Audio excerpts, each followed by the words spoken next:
Bienvenue sur Leadershift, le podcast qui fait bouger votre leadership.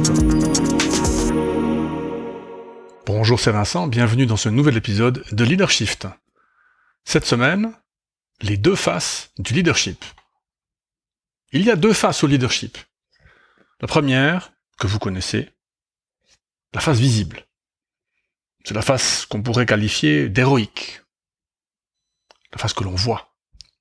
La face qui est célébrée, l'aspect du leadership qu'on reconnaît.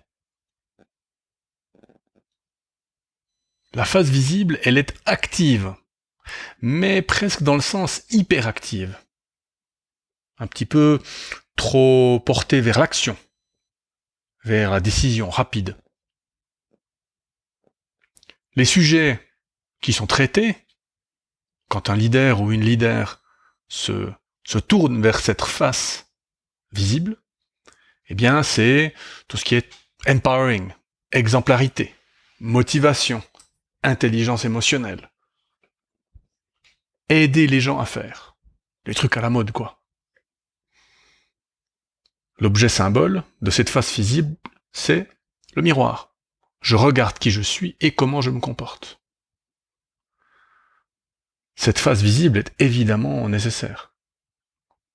Il est clair que une bonne leader se doit d'avoir cette face visible, cette connaissance d'elle-même, des mécaniques et des ressorts qui la constituent, pour qu'elle puisse prendre de bonnes décisions et mener son organisation.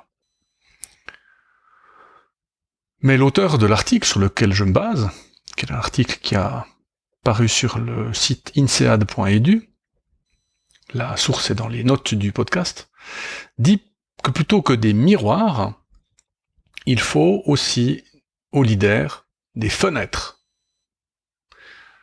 Un joli jeu de mots symbolique entre le miroir et la fenêtre, le miroir qui finalement ne renvoie que sa propre image, alors que la fenêtre, elle, renvoie son image et permet de regarder dehors, en fonction de la distance et de la luminosité. Pourquoi des fenêtres ? Eh bien des fenêtres ouvertes sur les autres, sur ce qui se passe, y compris à moyen ou long terme, y compris à l'horizon. Alors si on compare cette face cachée à la face visible, si la face visible est héroïque, la face cachée est plutôt persévérante. C'est plutôt sur le long terme que ça se passe. Une espèce de sagesse plus que d'activité. Si la face visible est active dans le sens un peu hyperactive, la face cachée, elle, est plutôt active dans le sens patiente et résolue. Petites actions, concrètes, quotidiennes, hebdomadaires. Sur quel sujet est-ce que cette face cachée travaille ? Eh bien sur 5 processus. 1. Analyse et détection des dangers. 2. Obtention et maintien de l'engagement des collaboratrices et des collaborateurs. 3. Gestion des contradictions. 4. Exploitation de la culture d'entreprise. Et 5. Développement des talents. Regardons ces 5 processus l'un après l'autre. Analyser et détecter les dangers, il s'agit en fait de faire quelque chose de très simple. Vous avez certainement passé du temps à faire une stratégie d'équipe, de département ou d'entreprise. Peut-être même vous avez engagé quelqu'un comme moi, un consultant, qui vient vous donner un coup de main pour faire ça. Vous avez une belle stratégie, vous avez un beau PowerPoint, vous avez une série d'activités, une série de programmes d'intervention définis. Oui, mais dans la réalité, comment est-ce que ça se passe ? Et donc, analyser et détecter les dangers, c'est vérifier dans la réalité si la stratégie est appliquée et voir les orages avant qu'ils ne deviennent des ouragans. Donc, c'est faire sens des événements tels qu'ils se produisent. Vous avez une stratégie définie, une certaine action dans un certain département, eh bien, posez la question au chef de département. Comment est-ce que ça se passe ? Est-ce qu'il voit des choses ? Qu'est-ce qu'il a entendu ? Qu'est-ce qu'il voit venir ? On pourrait même peut-être parler d'exercice de prospective. Donc analyser et détecter les dangers. Deuxième processus, obtenir de l'engagement. Alors nous avons déjà dans ce podcast parlé d'engagement. On sait qu'il est lié à la confiance organisationnelle. Eh bien, ici, obtenir de l'engagement veut aussi dire générer du consensus, ou au moins de l'acceptance de bonne foi. Comment? En cherchant du feedback à travers toute l'organisation. Et cette acceptance de bonne foi, c'est quelqu'un qui vous dira « je peux vivre avec ». Je ne suis pas d'accord, mais je peux vivre avec. Au passage, ne tombez pas dans le piège binaire du « je suis d'accord, je suis pas d'accord ». Demandez si les personnes vous disent ne pas être d'accord, est-ce qu'elles sont d'accord ou pas d'accord, certes, mais si elles ne sont pas d'accord, peuvent-elles vivre avec? Ça permet souvent de lever des obstacles à l'exécution d'un plan ou d'un projet. Donc générer du consensus et de l'acceptance de bonne foi, donc obtenir de l'engagement, est nécessaire pour toute une série de choses. Vous voyez que c'est un peu le terreau finalement dans lequel on va planter, dans lequel on va faire se développer toute une série de projets à court ou à long terme pour l'entreprise. Donc c'est extrêmement important et les résultats ne se verront absolument pas tout de suite, au contraire. Troisième processus, gérer les contradictions. On pourrait aussi dire gérer les ambiguïtés. Dans le modèle du monde VUCA, volatile, uncertain, incertain, complexe et ambigu, ce n'est pas facile d'être manager. Ce n'est pas facile de devoir prendre des décisions opérationnelles tous les jours. Par exemple, est-ce que je dois obéir à la structure ou est-ce que je dois être plus flexible et permettre des exceptions? Est-ce que je dois favoriser le court terme ou le long terme? Alors souvent, dans la plupart des entreprises, ce sera le court terme. Donc, aidez vos managers, aidez vos collaborateurs à tirer sur le long terme. Laissez-les, peut-être un certain temps par semaine, réfléchir à leur travail et à comment est-ce qu'ils le font. Et la manière d'aider l'équipe à gérer les contradictions, eh bien, c'est de construire une équipe qui fonctionne bien et surtout qui fonctionne le mieux en cas de difficulté. Tout le monde dit qu'il est facile d'être capitaine par beau temps et que c'est dans l'orage ou l'ouragan que l'on voit les vrais capitaines. Eh bien, attachez-vous à ce que vos leaders, vos collaborateurs, vos managers soient bons, y compris sous pression.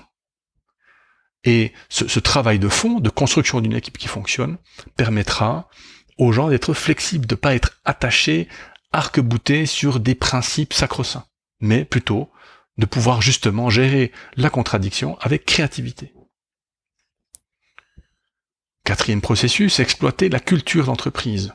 Alors chez Coapta, on est de grands fans et de grands admirateurs et appréciateurs du pouvoir de la culture d'entreprise. Et donc l'idée dans ce processus ici, c'est de s'immerger dans la culture telle qu'elle est. Pas de faire des professions de foi, en disant nous devrions, nous devons, il faudrait, mais voilà, comment est-ce que les gens sont vraiment? Comment est-ce qu'ils s'y comportent vraiment? Par exemple, il y a un show à la télévision américaine qui s'appelle Undercover Boss. Donc c'est le patron de grande entreprise qui va servir des burgers, par exemple. Le patron de chez McDonald's ou chez Burger King. Et qui s'aperçoit finalement, ok, on a une stratégie à 20 000 pieds, à 10 000 mètres là-haut, mais sur le terrain, qu'est-ce que ça donne vraiment? Donc s'immerger dans la culture telle qu'elle est et en tirer les enseignements nécessaires. Alors si votre entreprise n'est pas assez grande pour que vous puissiez passer incognito auprès de vos collaborateurs et de vos collaboratrices, c'est pas grave.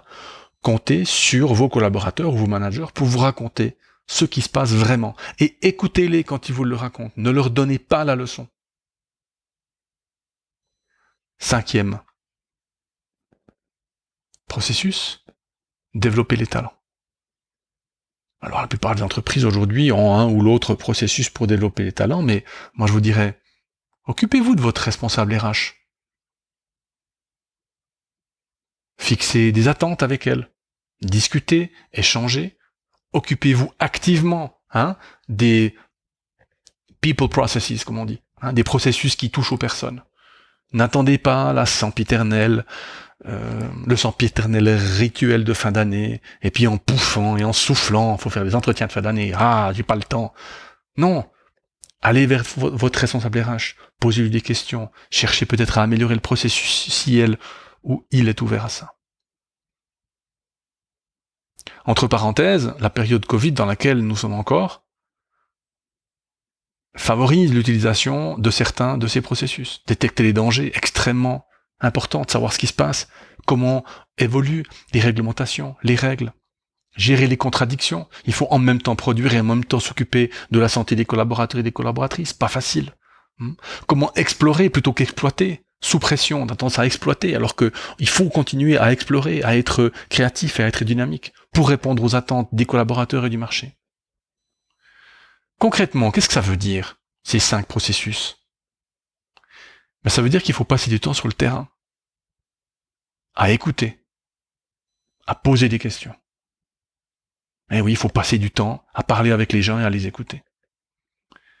Et ça, je sais que c'est pas facile, parce que beaucoup d'entre vous qui écoutez ce podcast, et en particulier les leaders, les chefs d'entreprise, les cadres, je sais que vous n'avez pas le temps. Eh bien, moi, je me propose de vous aider à le prendre, le temps. Chez Coopta, on a un programme qui s'appelle Alter Ego, qui est un programme de suivi de cadres ou de cadres dirigeants sur 3 ou 6 mois, et qui permet opérationnellement d'avoir quelqu'un, un coach, qui vous accompagne dans la recherche de ce temps, dans la recherche de cette proximité avec les collaborateurs et les collaboratrices. Si vous êtes intéressé, envoyez un mail, info@coapta.ch, ou laissez un commentaire sur les différents réseaux sociaux. Ce mois, normalement, c'est le mois de la question du mois, mais comme c'était un Q&A, l'épisode précédent était un Q&A, du coup, ce mois, pas de questions. Merci d'avoir écouté, et à la semaine prochaine. Ciao.